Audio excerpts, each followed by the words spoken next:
arzon va qimmat. Prostoy va original benzopilaning farqini tushuntirib beraman. Prostoy benzopilamizda ko'rsataman sizga. Prostoy benzopilamiz mana ko'rib turibsiz.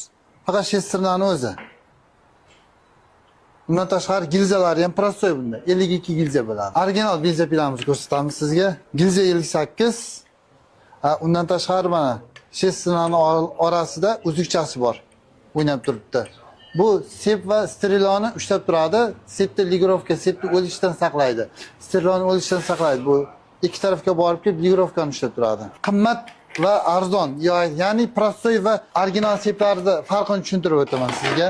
Mana bu ko'rganingiz, mana ko'rinib turibdi o'zi. Yoni avalniy bo'lib turibdi. Original sepimiz yoni qirrali, avalniy emas. Bu avalniy sepimiz. Mana yoni avalniy bo'ladi.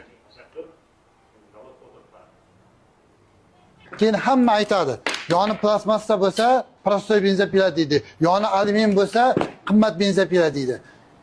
Esdan chiqarmaylik, har doim eng qimmat benzopilamizni ham yoni plastmassa bo'ladi, stil original. Yoni plastmassa yoki yoni alyumin degan original benzopila degani emas.